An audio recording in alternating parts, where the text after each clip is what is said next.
Hi everyone, welcome to the garden. My name's Farmer Nan and I'm here to give you some tips and tricks for helping us with some summer maintenance this year. So on your school garden chalkboard, we have a few different things that you're gonna want to pay attention to when you're out in the garden. So number one, it's gonna be really hot this summer, and we know that one of the number one things that our plants need to grow is water, right? So we're gonna water our garden, and we'll show you where the hose is. It should be left on for you, but if not, we can always go to the office and ask for the water key. The second thing that you are gonna do in the garden is going to be weeding, because we know that weeds take up space from our plants, and they can also grow really big and block the sunlight. So we wanna make sure that we get all of the weeds out of your garden, and we'll show you just the weeds that we're looking for.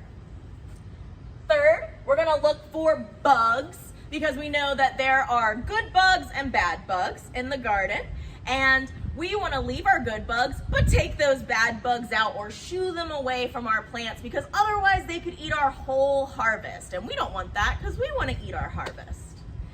Speaking of harvest, that's the last thing that you wanna make sure that you do.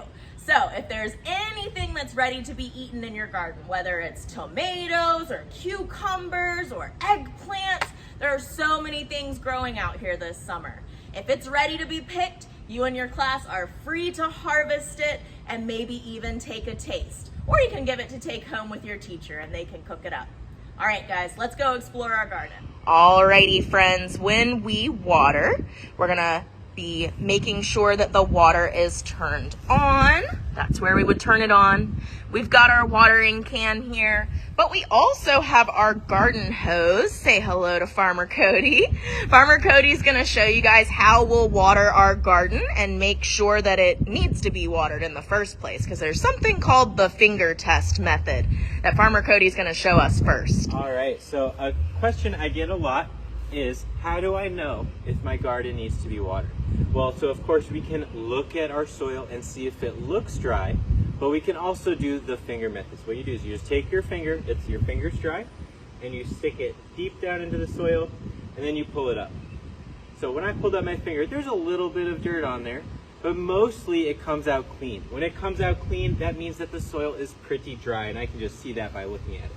When the soil is wet, it will come out a little dirty. So let's look at a garden bed that is already wet.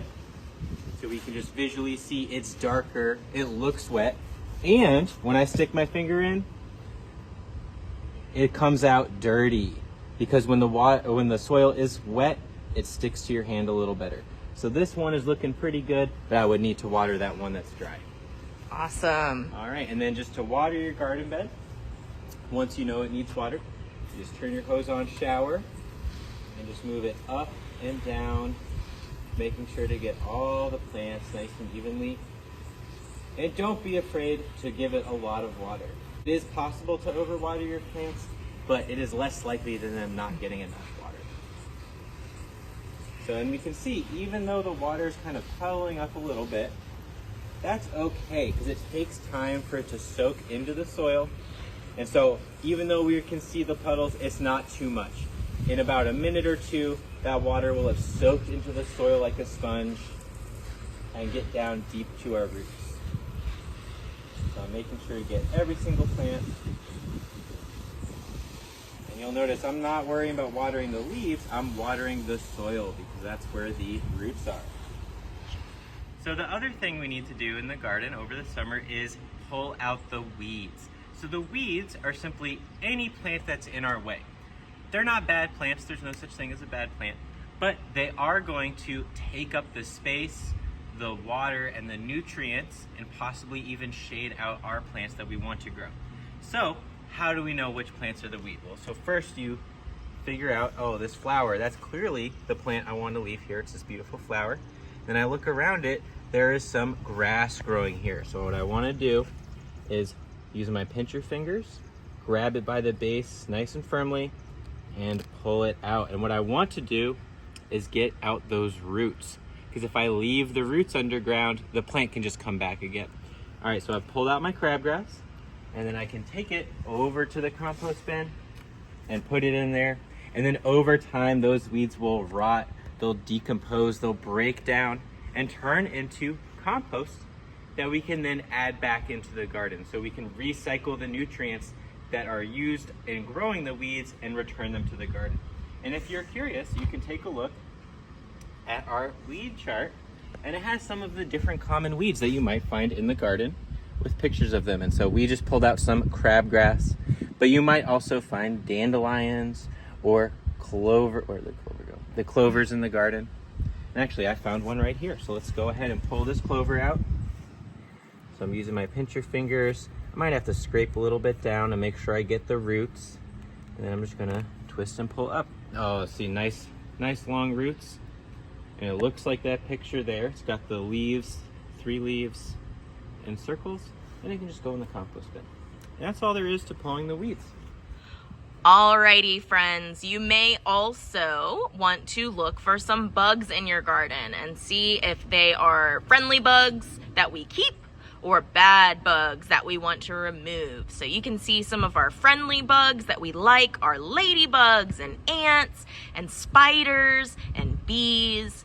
But if you see something like a beetle or a caterpillar or especially a slug or a snail, you just want to take them off of the plants and put them somewhere else so that they don't eat our food. Let's see if we can find any bugs now.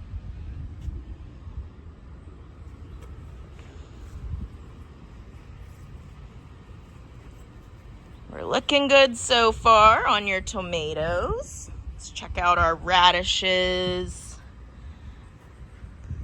and our garlic. So far, so good. We don't see any bugs really right now, but maybe when you come out with your class, you will see some. So an important part of keeping up our garden is harvesting the foods when they are ready. And so a great way to know if something's ready to harvest is us or your teacher will put out the ready for picking sign. So if I see this ready for picking sign, I know that that plant is ready to get eaten. It wants to get eaten. So, for example here, we see our kale is ready for picking. So I'm going to get low. And when harvesting our leaves, we want to use both hands. You're going to do your pincher fingers and you're going to twist and separate because you want to pull your leaf off without pulling up the entire plant. So let's watch me. Close to see. So I found the leaf I want. I've got both hands on the stem, and I'm just going to twist my one hand while keeping the other hand still so I can just pull up one nice leaf without pulling up the whole plant. All right, let's go ahead and try our kale. Awesome. All right, y'all, have a great summer and enjoy your garden.